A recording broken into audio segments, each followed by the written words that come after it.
Oh, Angela, I did. I did. The dogs were fun to deal with for Thanksgiving, as they usually are each and every year.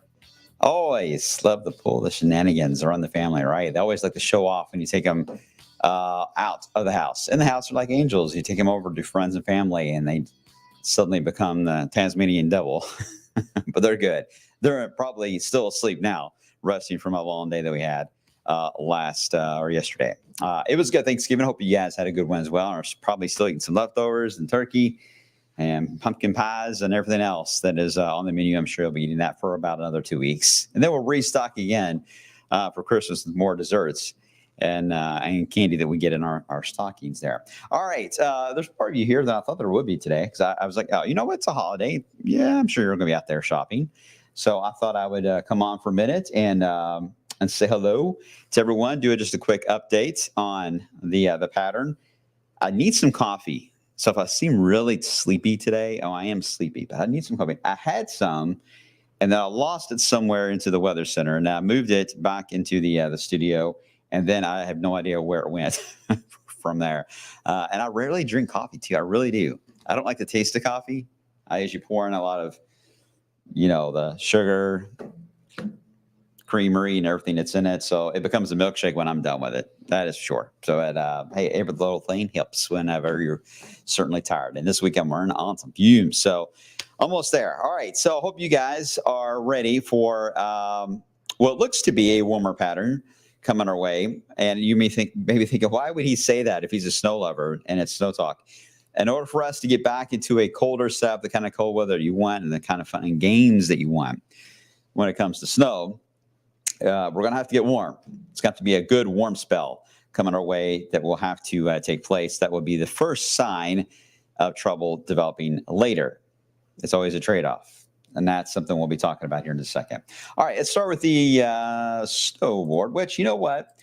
I could have added Sunday night into there and Monday, because originally it was a light mix and flurries. I believe that's what I had. I took it out because the moisture amounts look really light. Then I debated, well, it's trending back toward the idea we could actually get some type of deal when it comes to maybe some flurries or snow showers as we head into later on for tomorrow, or for a Saturday night into Sunday.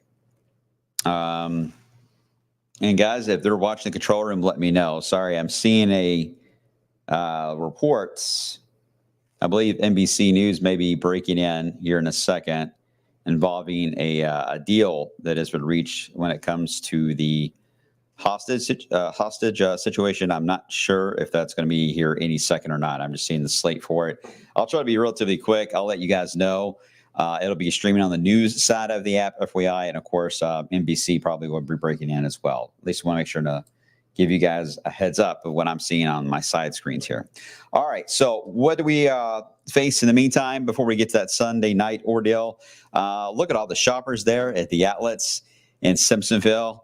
Opened, I think they were the earlier ones to open as far as a shopping complex at 6 a.m. and has been non-stop. Last year, actually past several years, I've covered Black Friday due to the weather, and usually it's busy right in front of the Nike store, and then it's quiet after that. This is the first time I've ever seen it this busy. So this is pretty wild to see. I like that. So pretty cool to see that. Let's see. Good morning. Let's see. Travis, coffee. Definite stutters also. You mean I stutter? Yes, I do stutter. I have a very bad stuttering problem. Coffee is not something I need to drink if I have a stuttering problem. Good morning, Lauren. I hope you guys are doing well.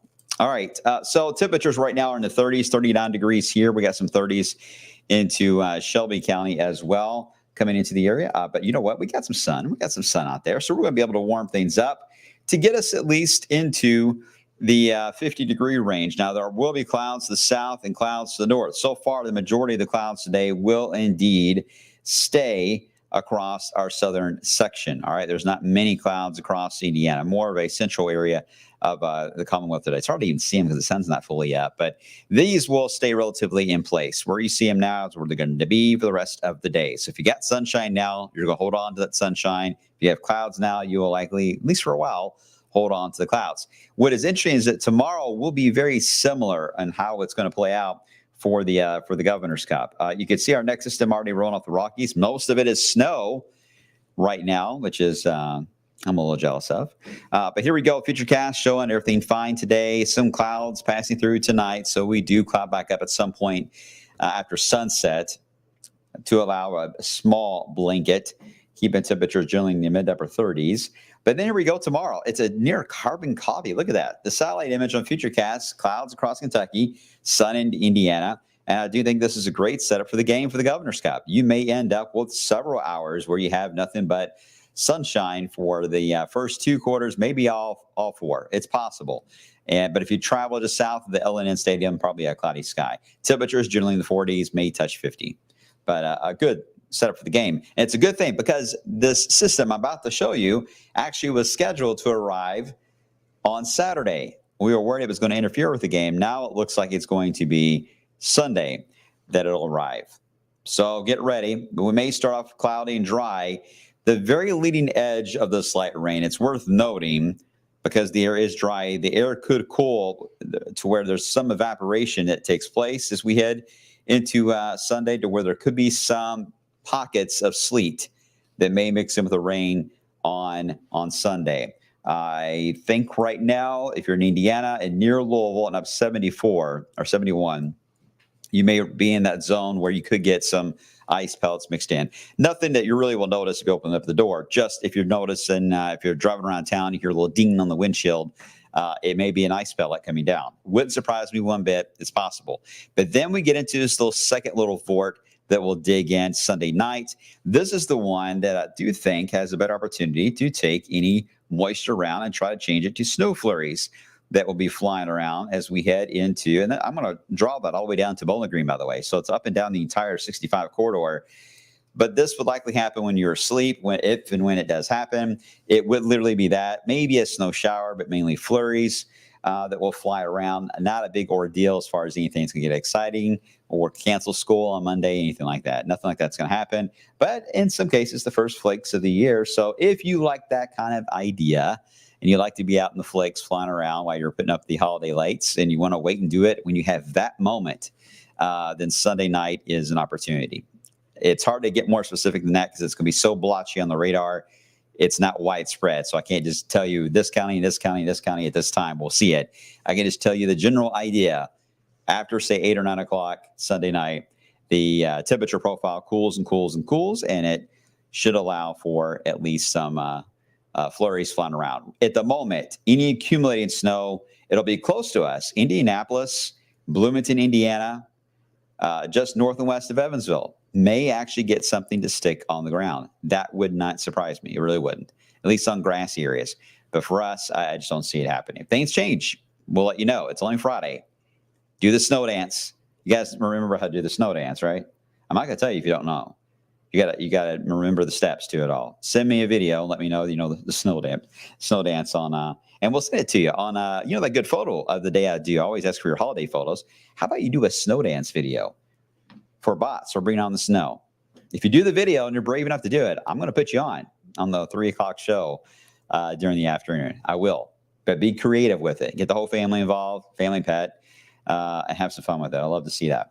All right, so after this moves on by, we get into a warmer pattern that wants to take over. It's worth mentioning that Monday into Tuesday will be cold, and behind this Sunday wave, we could get teens on the map here, especially Monday night. Teens look fairly likely, so it's going to look quite cold. I mean, you're talking about several blankets, furnace to be going. Yeah, some real cold stuff Monday into Tuesday. Once we get after that, we warm the pattern up. Our next storm is next weekend. Oh, lovely timing for that. Next weekend, we get a low pressure moving in with rain, not snow, but rain. And it's a 1-2 punch. One moves in, here comes the other with another round of rainfall just a couple of days out. So that could make a 4-day weekend of rainfall coming our way with highs into the 50s. So where is the cold? Well, we had it here, and we were about to get it back again for Sunday and Monday and part of Tuesday. It does retreat back up once again. You can see that animation where it's here, retreats back. The polar vortex is actually getting stronger. So that's going to pull in back all the colder air masses. You're going to see different model runs for you model watchers out there. You're going to see different model runs that may try at times to pull down some of that cold air and try to push it down into the lower 48. It's possible. It's got to be a strong system to do that. Can't rule it out, but I don't see a sign of that. Otherwise, it's going to be just a strong Pacific flow coming in from the west and from the Rockies and the Pacific that is going to keep us relatively mild with several storm systems, but without much cold air to work with. Are we stuck with this? Well, no, it's only autumn. It is only autumn. I've been showing you guys a lot about the polar vortex, looking for signs of the weakening of the wind field because it's strong. It's about to get stronger, as you just saw on that animation. It gets stronger again to regroup again and right over the pole, which hovers generally there through about the next week or a week and a half. Then we get into mid-December, and here we go. We're starting to see a little more agreement on there being a decline. Now, that's a good sign. That means that the polar vortex, the wind fields are going to relax, so it can now move. But where is it going to go once it moves? And that is what leads into the questions we're going to have for the second half of December, and certainly taking us toward the Christmas holiday and into the new year. As an example, I haven't talked too much about the signal analysis for Rossby waves.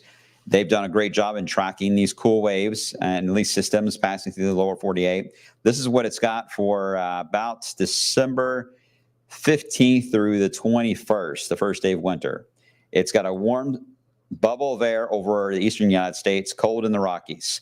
But then right at the point when we get to Christmas and New Year's, the first week of January, it releases the cold and overwhelms the lower 48. Ooh, that would be fun. But that's a signal that keeps showing up is that time period. It's not a constant cold all December. There's going to be a warm bubble warm blasting. What do they always call that? The warm blowtorch. Yeah, that's it. And then we'll get into the colder. I don't know if it's going to line up perfectly with Christmas or not. I mean, sometimes you can get these dates like this. Sometimes it can be a full week later before we would see it. So it could be literally the first week of January. But at least the signal is there. I like it. And something else I noticed when looking at it is that the long-term Euro came out with a snow outlook, and this is December 18th. On the December members on potential snowfall amounts. This is December 18th. I can't draw. I don't know why. Hold on one second. Let me try it again. There we go. There we go. Okay. December 18th for the year. All of this is Christmas, New Year's, and the first few days of January. That is where the signal is starting to get loud, at least louder, and it's developing more pinks and purples in the area. We shall see how that plays out. So, yeah, the long-term Euro keeps hinting that change there at the end of December. Almost sounds like a Christmas gift, so I'm afraid to jinx it too much. Angela, can ice pellets be considered as festival? If it doesn't snow all winter, yeah. Ice pellets, try to make an igloo out of them the best we can. But it may not be exactly festival if you're walking out in them. They do hurt. And thank you, Ellen, for explaining about the video stuttering. Sorry about that. I didn't understand. All right, guys. Got work to do. I'm going to be on today on midday. I'll see you then.